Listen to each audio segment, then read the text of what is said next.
Hi my friend, in this video we're going to be making Ravey tech house bass inspired by Tony ROMERA and STEPPA's song, Dance to the Music. And we're going to find out if we can do this in under 10 minutes using the 80-20 rule of tech house bass. And what you're listening to right now is the track that we'll be working on. And what you're seeing now is the Ableton project file that we'll be focusing on in this tutorial. In particular, we'll be focusing on this bass group right here. We'll be starting with the subs, the pattern of it, and adding in the character with some mid bass. All in all, this bass really only took me about 15 to 20 minutes to create.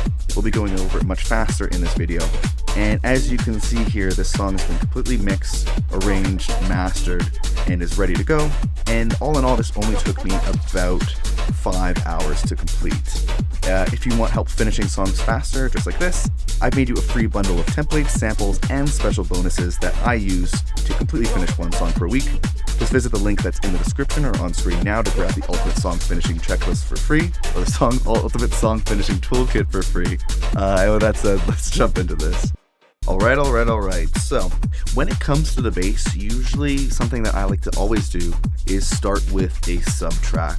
And basically, the reason why is this is very similar to the idea of when you're creating chords or figuring out a melody. Sometimes you might start with a piano or a guitar, and because it's such a uncharacteristic, kind of simple sounding instrument, you can really focus on getting the pattern or figuring out the notes, and really focusing on getting that right first without getting too sucked into sound design or any of that kind of aspect of things.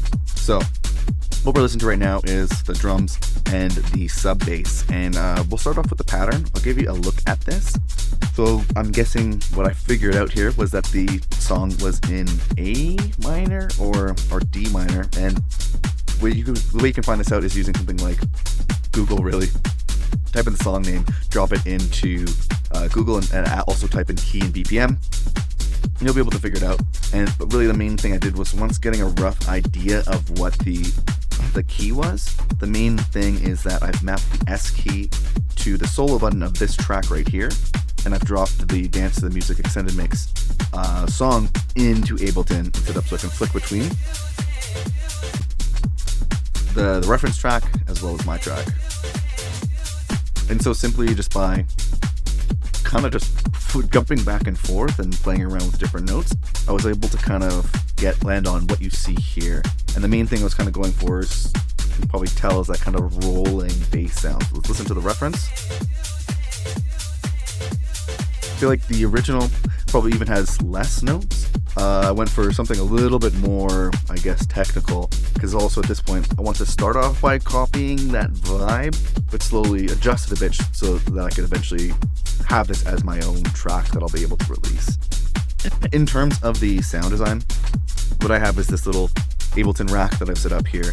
All this is operator and EQ and some sidechain and saturation all built into it, so that I'm able to very easily have a sub sound, which is just like a sine wave, and then add in different levels of drive and harmonic saturation, those kinds of things, to kind of give the sub sound a little bit more character, kind of give that Ravey sound a little bit as well, and also make sure that you can actually hear it on like laptop speakers and crappy headphones. And that's kind of the idea there. Again, we're dialing in a bit of 1/0 sidechain here, so that it kind of has that pumping sound as well. And then I do have an EQ at the end, having a couple different ways that I'm shaping the high end. One is just a classic, removing some of the top end with a low pass filter, but then also using the shelf to get rid of some of the low mids without getting rid of it completely. I wanted some mids to shine through, but I wanted to tame it somewhat.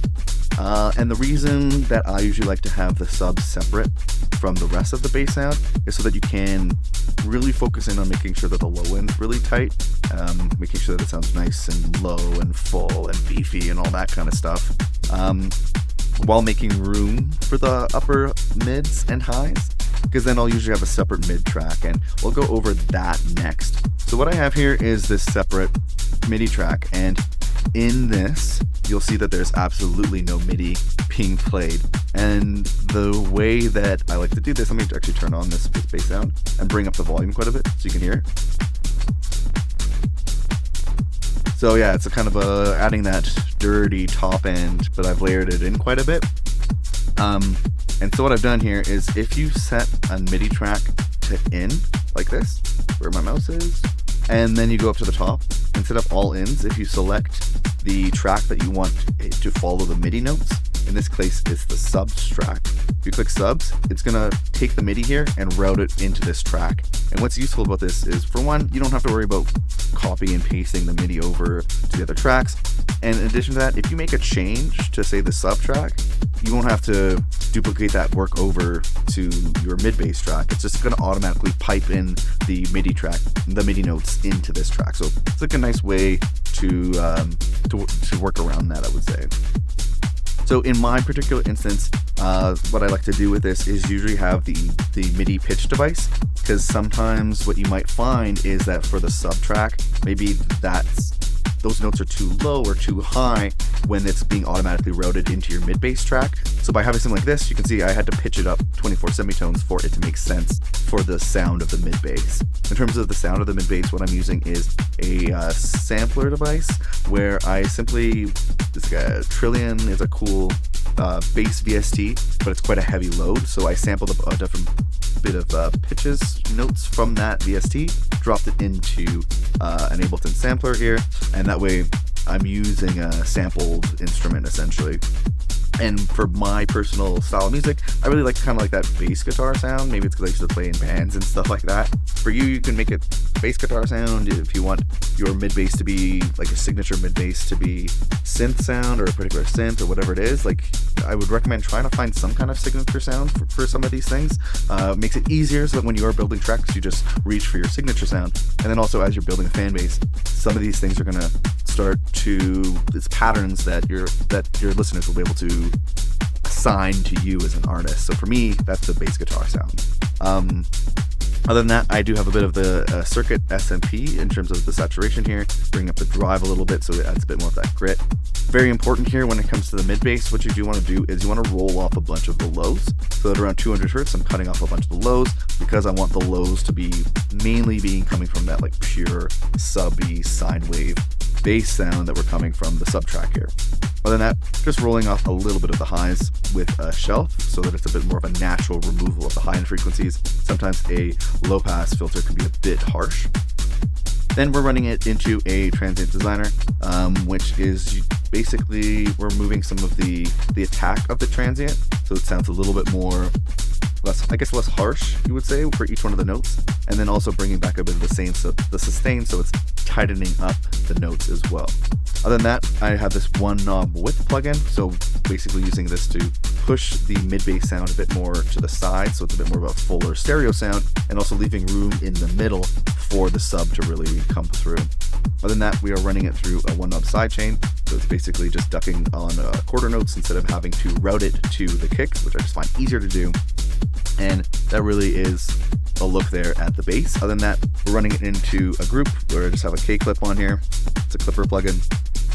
And just trying to aim for not too much clip sound, but like around a decibel, maybe 2, as you can see here. And that's really a look at the bass. Hello again, my friend. Hopefully you found that video useful. If you'd like to follow along yourself with the 5-step song finishing checklist, there will be a link in the description below where you can get access to that completely for free, and it's going to help you finish your songs a lot faster and better than ever before. If you found this video useful, like and subscribe and all that good stuff, but really the best thing I can do for you is hook you up with that free checklist, so make sure you check that one. Other than that, I'll see you in the next video, my friend. Have a good one.